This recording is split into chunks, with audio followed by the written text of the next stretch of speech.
नमस्कार प्यारे बच्चों। आज का चैप्टर हम पढ़ने जा रहे हैं रासायनिक अभिक्रिया के प्रकार। आज का टॉपिक है रासायनिक अभिक्रिया के प्रकार, जिसमें पहला है संयोजन अभिक्रिया। संयोजन अभिक्रिया किसे कहते हैं, ये सवाल पूछ सकते हैं जो कि आपको 5 नंबर देंगे। संयोजन अभिक्रिया वह अभिक्रिया है जिसमें दो या दो से अधिक पदार्थ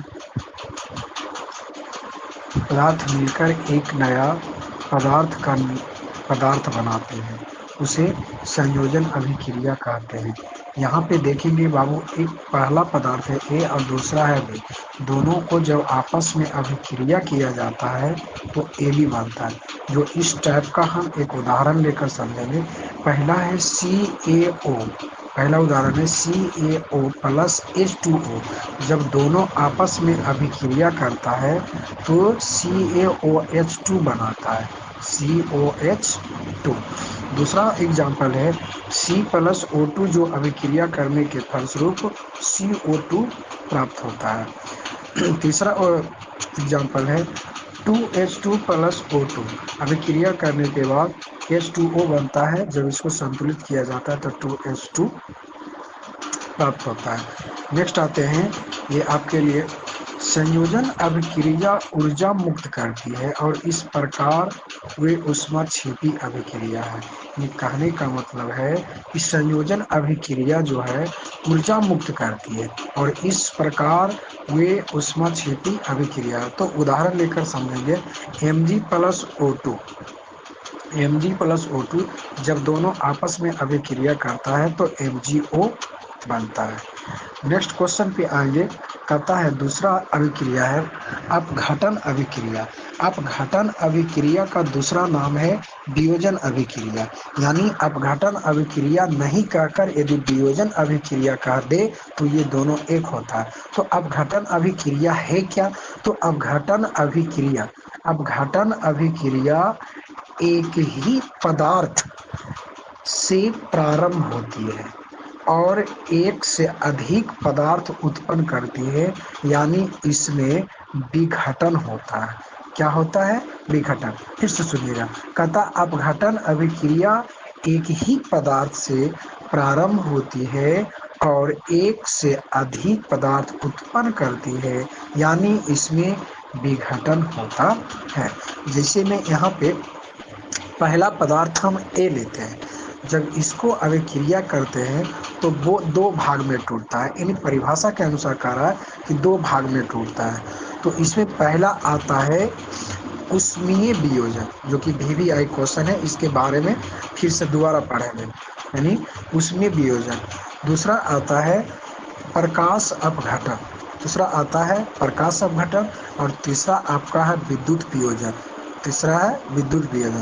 तो पहला है उष्मीय अपघटन कहते किसको है? तो उष्मीय अपघटन में ऊष्मा प्रदान करने पर वियोजन होता है। यानी जब कोई पदार्थ के साथ या यौगिक हो या अभिकारक हो, उसके साथ यदि गर्म किया जाता है तो यह विघटन हो जाता है, यानी अपघटन हो जाता है। जो कि आपको एग्जाम्पल नंबर 1 है FeSO4 को जब गर्म किया गया तो Fe2O3 प्राप्त होता है प्लस SO2 प्राप्त होता है प्लस SO3 प्राप्त होता है। दूसरा एग्जाम्पल है कि CaCO3, जो कि आपका बुझा हुआ चूना है या इसको संगमरमर भी बोलते हैं। तो बनता है रिएक्शन करने के बाद CaO प्लस CO2 प्राप्त होता है। नेक्स्ट पढ़ेंगे बाबू। तीसरा नंबर है एग्जाम्पल PbNO3 जो कि अभिक्रिया करता है तो PbO plus NO2 plus O2 बनता है।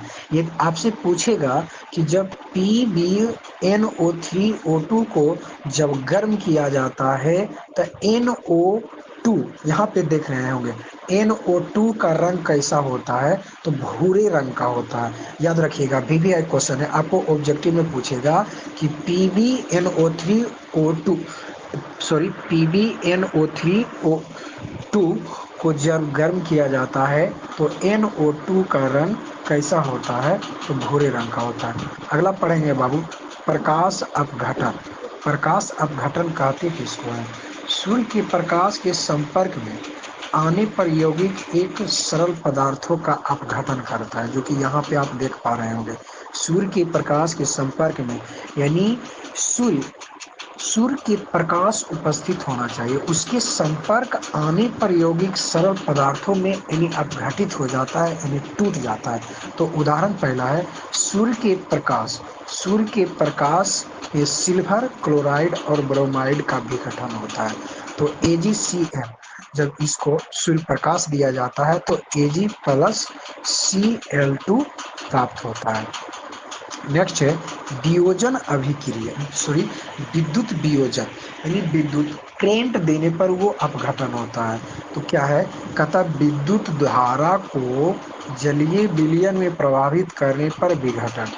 विद्युत धारा को जलीय विलयन में प्रभावित करने पर विघटन। तो उदाहरण है कैथोड पर हाइड्रोजन और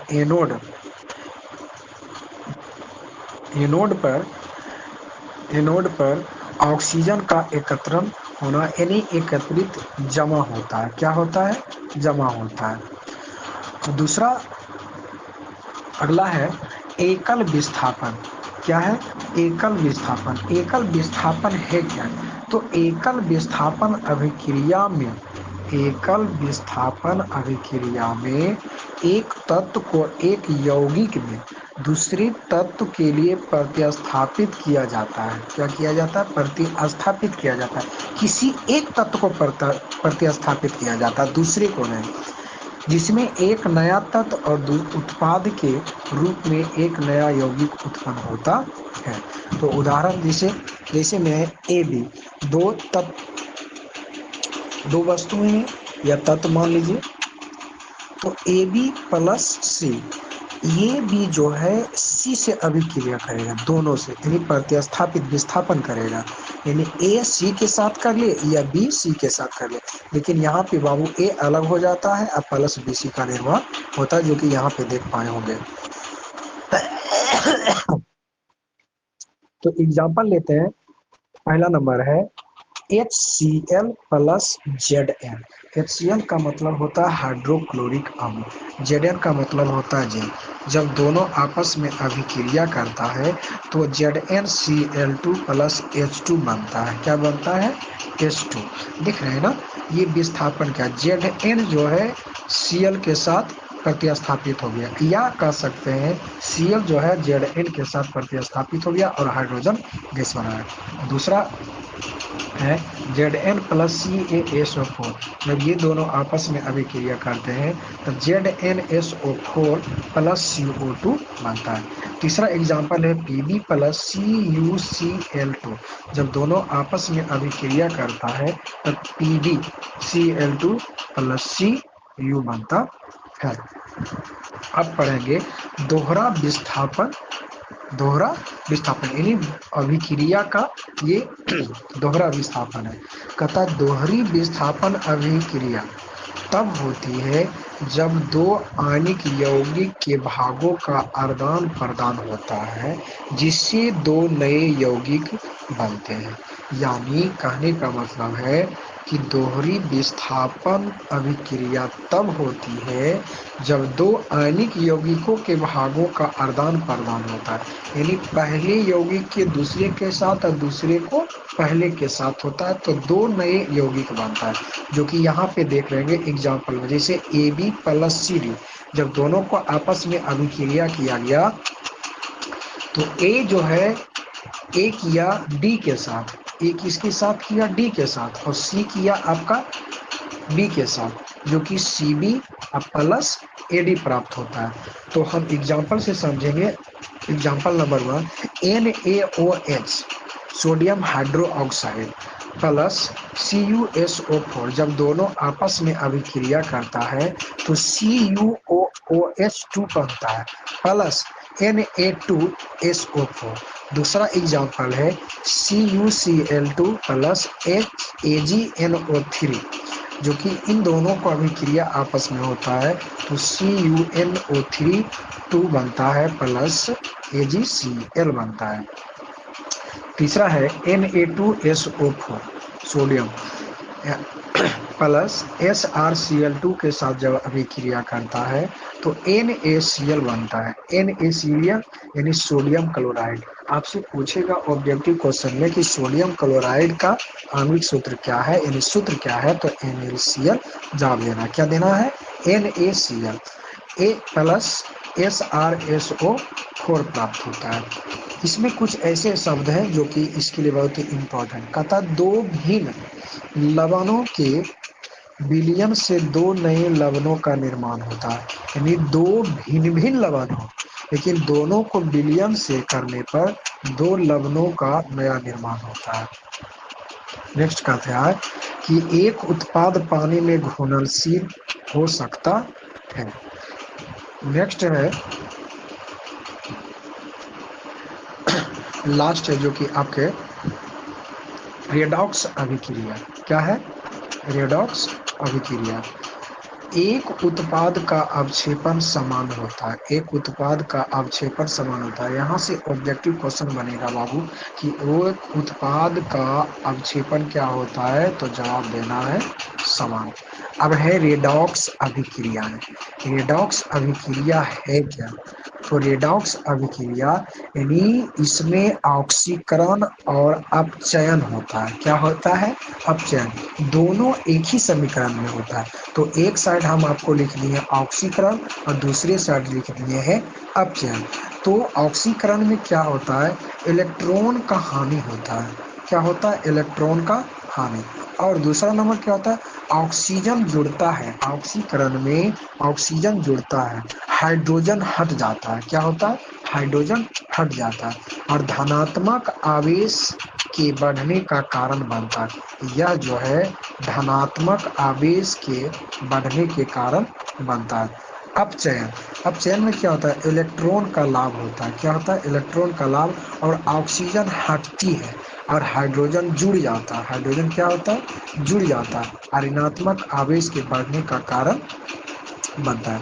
जैसे में ZnO प्लस सी जब दोनों आपस में अभिक्रिया करता है तो ZnO O जो मेरा ऑक्सीजन है ये हटकर C के साथ, किसके साथ? C के साथ जो है जुट जाता है और Zn से हट गया। ठीक उसी प्रकार CuO प्लस H2 जब अभिक्रिया करता है तो O जो है हाइड्रोजन के साथ H2 के साथ अभिक्रिया कर H2O बनाता है। Thank you.